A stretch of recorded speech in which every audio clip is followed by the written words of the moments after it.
We are starting with practice questions of calculations of PED.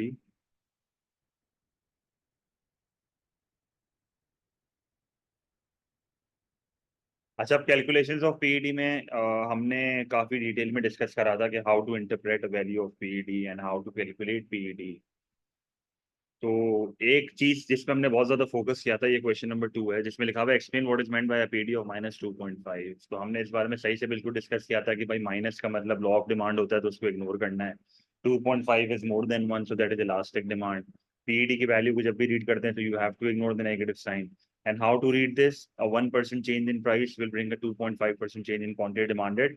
So for every value which is more than 1, there is a simple technique to read that value. कि आप assume करो कि price का change 1% है और उसके हिसाब से आप आसानी से कर सकते हो। तो we are starting with question number 2। Question number 1 पहले नहीं कर रहे, क्वेश्चन नंबर 2 पहले कर रहे हैं। Explain what is meant by a PED value of -2.5. So if we start this answer,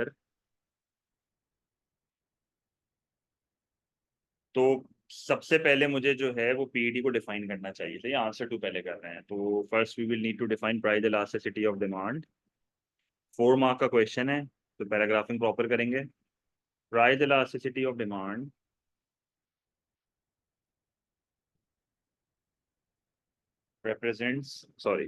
price elasticity of demand measures the responsiveness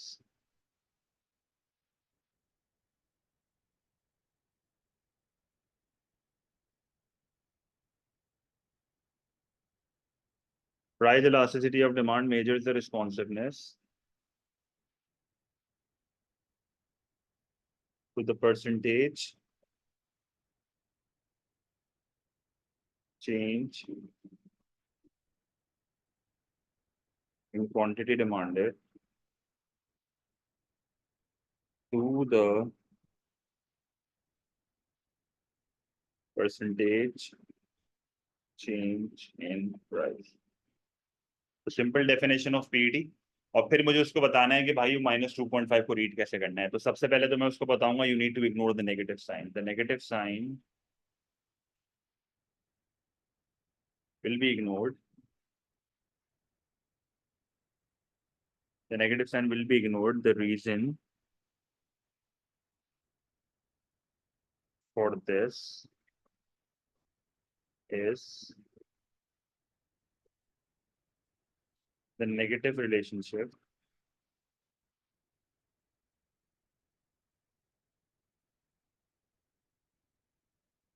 the reason for this is the negative relationship between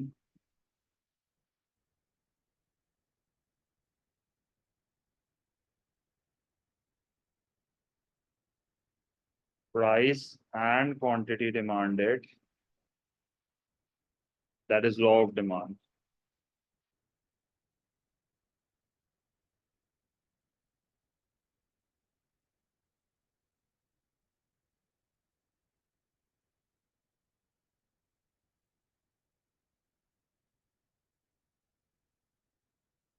A figure of -2.5 is elastic as it is more than 1। Elastic demand is where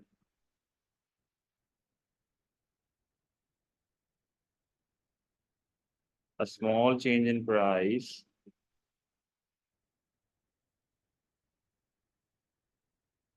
brings a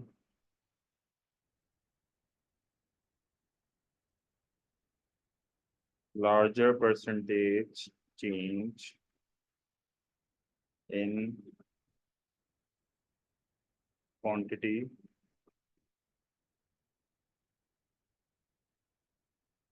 demanded। A small change in price brings a larger percentage change in quantity demanded। Malik beta, obviously you are late like always।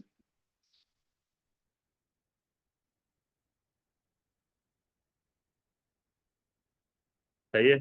फिर उसके बाद जो है वो आपको -2.5 को मजीद read करके बताना है। तो कैसे रीड करेंगे -2.5 को? आप उसको बताओगे कि -2.5 इंडिकेट्स,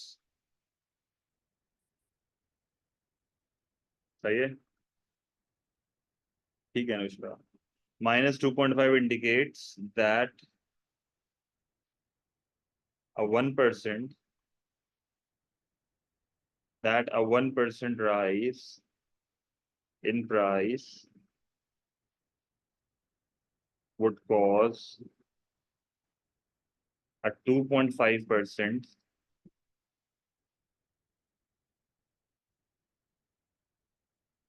contraction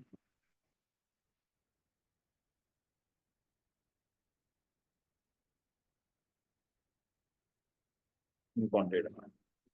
सही है मलिक बेटा, करना है कॉपी, बता दो दिया।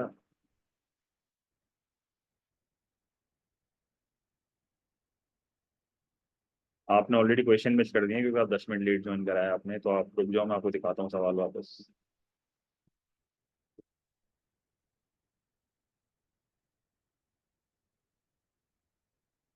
सही है, तो this is how you answer this question. Copy हो जाए तो बताओ।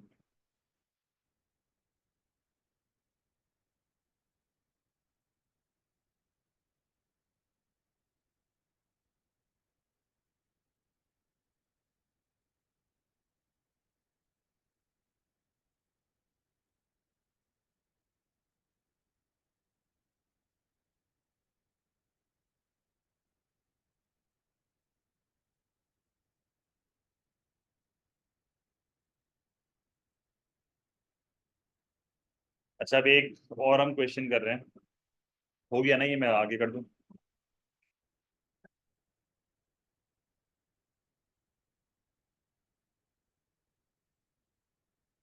सही है, मैं आगे बढ़ रहा हूँ। अच्छा, एक क्वेश्चन मैं आपके लिए यहाँ पर लिख रहा हूँ। वो क्वेश्चन वन करने से पहले ना एक और सवाल मैं आपसे करवा रहा हूँ यहाँ पे, विच इज वेरी इंपॉर्टेंट। और बहुत बहुत अच्छा सवाल है वो। यहाँ पे मैं लिख भी देता हूँ एक्स्ट्रा क्वेश्चन। सही है। अब ये एक्स्ट्रा क्वेश्चन है क्या, जरा गौर से देख लो। लिख भी लो मेरे साथ। Explain what affect more firms producing tires. Explain what effect more firms producing tires would have would have on the PED of individual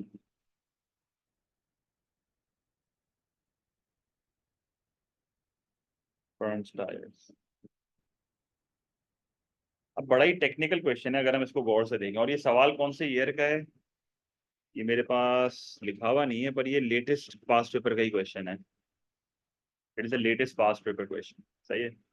नहीं, जरा गौर से सुनना आप। ये बोल क्या रहा है सवाल में। सवाल कह रहा है explain what affect more firms producing tyres would have on the PED of individual firm tyres. थोड़ी मुश्किल अंग्रेजी है सवाल में। कह रहा है जब मार्केट में और फर्म्स टायर बनाने आएंगे तो जो इंडिविजुअल टायर फर्म्स ऑलरेडी उस मार्केट में हैं उनके पीईडी पे क्या इफेक्ट आएगा। मतलब बेसिकली आप समझो सवाल में हो क्या रहा है। सवाल में हो ये रहा है कि there are many individual tyre firms in the market and more firms are entering the market. Now listen to this very carefully. When more firms enter,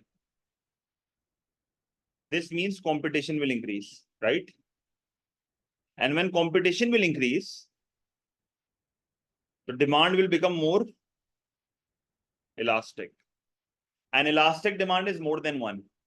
तो जो इंडिविजुअल फर्म टायर्स होंगी, जो इंडिविजुअल फर्म टायर्स होंगी, जो individual firms होंगी जो tyre बना रही होंगी, उनका जो है पीडी इंक्रीज हो जाएगा। पीईडी इंक्रीज होने का मतलब है demand is becoming more elastic. जब भी वो पेपर में कोई ऐसी स्टेटमेंट लिखेगा ना कि PED of a firm is increasing, this means that the demand is becoming more elastic. That means that the demand is becoming more elastic. भाई जैसे इंडिविजुअल फर्म ना, इंडिविजुअल फर्म मतलब बेसिकली इंडिविजुअल फर्म है जो tyre बना रही है। Individual firm जो है वो टायर बना रही है। मार्केट में और टायर बनाने वाले आ रहे हैं, तो जो इंडिविजुअल है, जो इंडिविजुअल फर्म है, उसके सामने कंपटीशन इंक्रीज हो रहा है। तो जब उसके सामने कंपटीशन इंक्रीज होगा तो उसका पीईडी बढ़ जाएगा। पीईडी बढ़ने का मतलब है demand for every firm in that market will become more elastic now, because generally competition बढ़ रहा है। तो पेपर में जब भी वो कोई ऐसी स्टेटमेंट लिखेगा कि पीईडी इंक्रीज हो रहा है, मैं ऐसा जनरली आपको बता रहा हूँ, क्योंकि जब आप एक इंडिविजुअल, जैसे मिसाल के तौर पे, भाई एक इंडिविजुअल प्रोड्यूसर था जिसकी पीईडी थी, एक इंडिविजुअल प्रोड्यूसर था जिसकी पीईटी थी 0.8, सही है, 0.8 थी ना, 0.8 इज इन इलास्टिक। पर जब मार्केट में कंपटीशन आना शुरू हो जाएगा और मोर फर्म्स आना शुरू हो जाएंगी तो पीडी इंक्रीज होगा।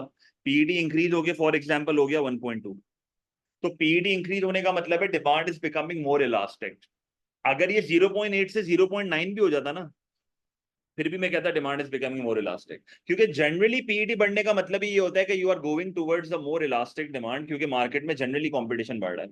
तो जितना पीईडी ज्यादा होगा उतना ज्यादा मार्केट में कंपटीशन है, because the demand is becoming elastic.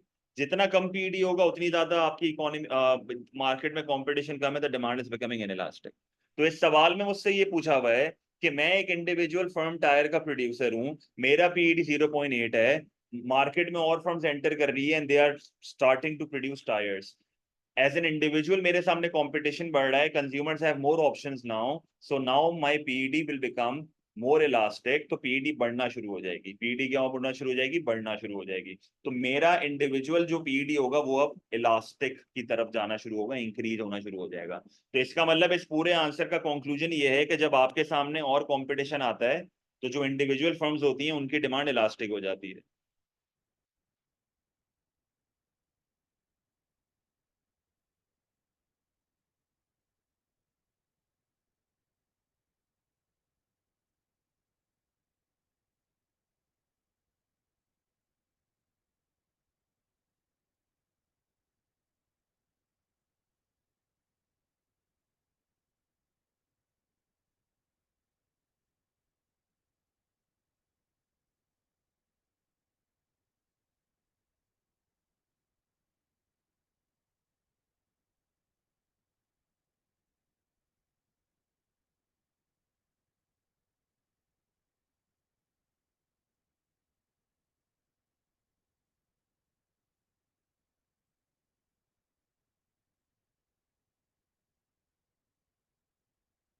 सही है, तो इसका अगर हम आंसर लिखें, तो इसके आंसर में वापस we need to define PED, but मैं वापस पीईडी को डिफाइन नहीं कर रहा, मैं खाली यहाँ पर लिख रहा हूँ डिफाइन पीईडी। तो जब आप पेपर में आंसर लिखोगे तो you will have to define PED, मैं वापस डिफाइन नहीं कर रहा। बल्कि एक काम करते हैं, पीछे वाले आंसर से डेफिनेशन उठा लेता हूँ, 2 मिनट रुको, यहाँ से डेफिनेशन उठा।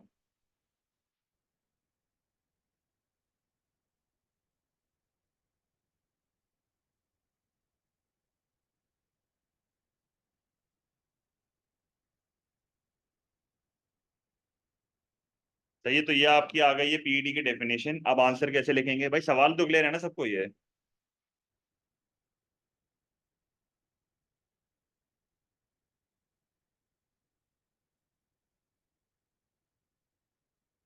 When more firms will start producing tyres,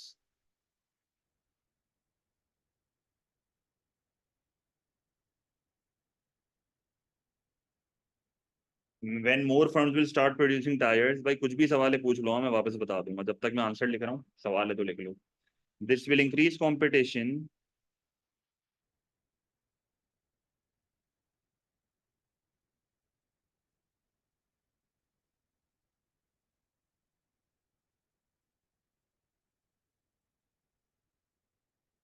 this will increase competition for individual firms as there will be more substitutes, as there will be more substitutes available,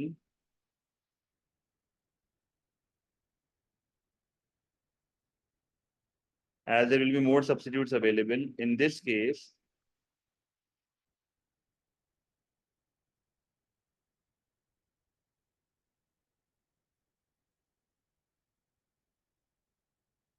ऐसे ही आते हैं मैं ऐसा अभी जो हम कर रहे हैं।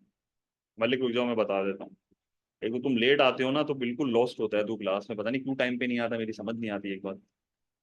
हर क्लास में 10 मिनट लेट आते हो, सारा रिकॉर्ड है मेरे पास। एक एक चीज लिखता है मेरा assistant. In this case a rise in price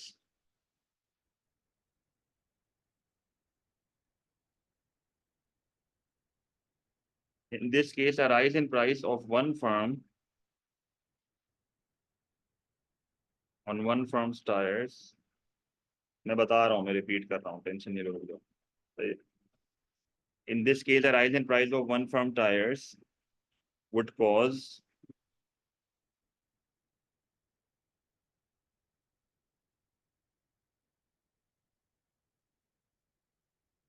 people to switch to other firms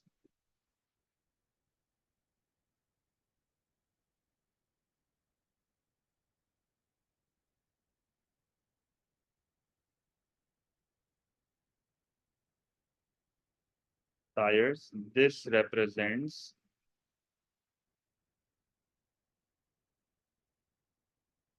high responsiveness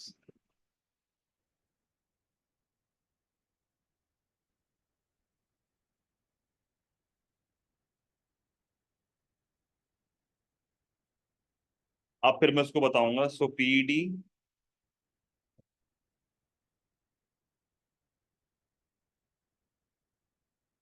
so PD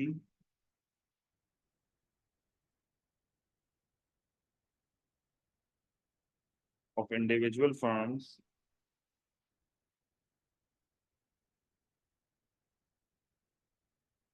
tires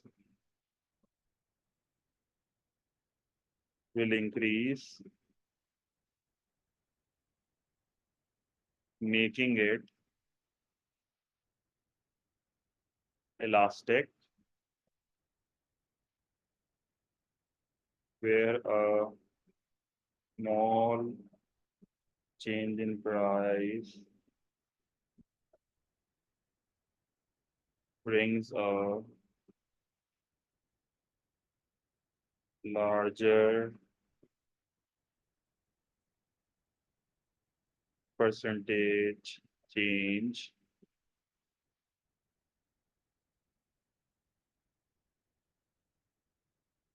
in quantity. सही है। अब मैं वापस रिपीट कर रहा हूँ, इस सवाल में हमसे पूछा गया था, इस सवाल में हमसे ये पूछा था कि there are many individual firms जो टायर बना रही हैं, मार्केट में और फर्म्स आना शुरू हो गई जो टायर बना रही हैं। इसका मतलब मार्केट में कंपटीशन बढ़ रहा है। तो ये कह रहे हैं कि इस कंपटीशन के बढ़ने से जो इंडिविजुअल फर्म्स थी उनकी पीईडी पे क्या अफेक्ट आएगा।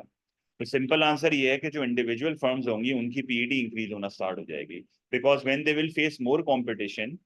तो जनरली हम ये कहते हैं कि जब कंपटीशन ज्यादा होता है तो डिमांड इज इलास्टिक, और इलास्टिक डिमांड में value is greater than one. तो जनरली हम अगर फॉर एग्जांपल मैं एक प्रोड्यूसर हूँ, मेरी पीईडी 0.8, तो जब मेरे सामने कंपटीशन आना शुरू होगा ना और मार्केट में और फर्म्स एंटर होंगी तो मेरा पीईडी 0.8 से 0.9 होगा, 1 होगा, 1.1 होगा, 1.2 होगा, तो जनरली इलास्टिक होना शुरू हो जाएगा। ये मतलब बेसिकली बताना था पूरे आंसर में। और ये जनरली अगर देखा जाए तो ये काफी डिफिकल्ट क्वेश्चन है, this question is very difficult. Examiner report में भी लिखा हुआ था कि many students were not able to attempt this question. और इस सवाल में जिन बच्चों ने इलास्टिक डिमांड की डायग्राम बना दी थी उनको भी क्रेडिट दिया था, वरना नॉर्मली हम 4 मार्क में डायग्राम नहीं बनाते। पर इस सवाल में क्योंकि ये सवाल मुश्किल था, बच्चे नहीं लिख पा रहे थे, तो इस क्वेश्चन में डायग्राम के भी मार्क्स दे दिए जिस बच्चे ने बना दी। और वैसे भी वो देता है अगर आप बना दो। पर 4 मार्क में नॉर्मली हम नहीं बनाते। पर अब देखो सवाल इतना मुश्किल है, अगर एक बच्चे को लिखना नहीं आ रहा या इंग्लिश समझ नहीं आ रही है और उसको थोड़ा बहुत भी समझ आ गई और वो डायग्राम बना दे तो 1 मार्क तो मिल जाएगा कहीं ना कहीं। तो ये पॉइंट होता है सारा डायग्राम बनाने का।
मलिक समझ आ गया सवाल?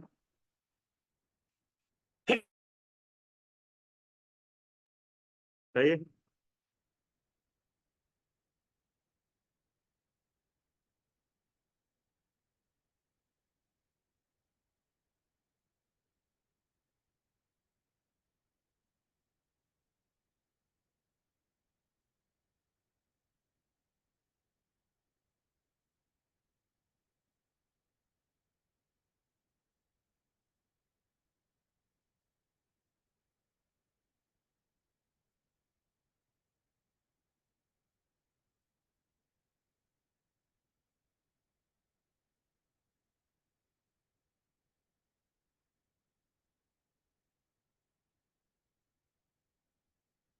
ठीक है, अब हमारा जो है ना वो क्वेश्चन नंबर 1 रहता है। ये लिख लिया सबने?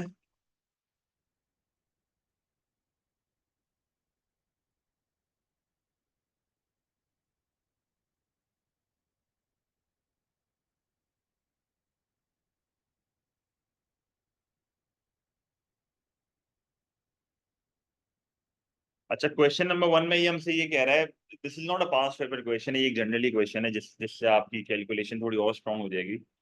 Using a diagram and a numerical example explain the importance of negative sign in the price elasticity of demand। तो इस सवाल में आपको पहले पीईडी को डिफाइन करना है, फिर पीईडी का फॉर्मूला लिखना है, फिर पीईडी की वैल्यूज लिखनी है, फिर उसके बाद आपको एक न्यूमेरिकल एग्जाम्पल के थ्रू समझाना है कि कैलकुलेशन ऑफ इलास्टिक डिमांड कैसे होती है, उसका डायग्राम बनाना है, and you have to clearly mention that you have to ignore the negative sign. तो बेसिकली आप क्या करोगे, एक बार मैं समझा रहा हूँ, सुन लेना ताकि मसला ना हो। पहले पीईडी को डिफाइन करोगे, पीईडी का फॉर्मूला बताओगे, ठीक है। उसके बाद आप क्या करोगे, उसके बाद जो है वो आपको बेसिकली, मैं आपके सामने ना वो शीट वाला पेज खोल रहा हूँ। उसके बाद जो है वो आपको बेसिकली क्या करना है, आपको जो है वो पीडी डिफाइन करना है, पीडी का फॉर्मूला लिखना है, फिर आपने जो है वो उसको कैलकुलेशन समझानी है इलास्टिक डिमांड की, कि a 50% fall in price will extend the quantity by 100%, which will result in a PED of -2।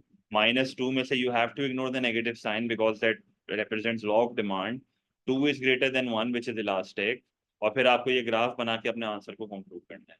तो पीईडी पहले डिफाइन करा, पीईडी का फॉर्मूला लिखा, इलास्टिक डिमांड की पूरी कैलकुलेशन शो नहीं करनी, बस इन परसेंटेज वैल्यूज को यूज करके सेंटेंस बनाओ कि 50% से प्राइस कम हो रही है तो क्वांटिटी इज एक्सटेंडिंग बाय 100%, जिसकी वजह से पीईडी ऑफ -2 आ रहा है, जिसमें से माइनस को इग्नोर करना है which is the negative sign which is law of demand, और 2 को देखेंगे which is more than 1 which is elastic. और फिर आप जो है वो ग्राफिकली इसको शो कर दोगे कि ये किस तरीके से हो रहा है। तो जल्दी से इसका आंसर आप लोग खुद लिखो।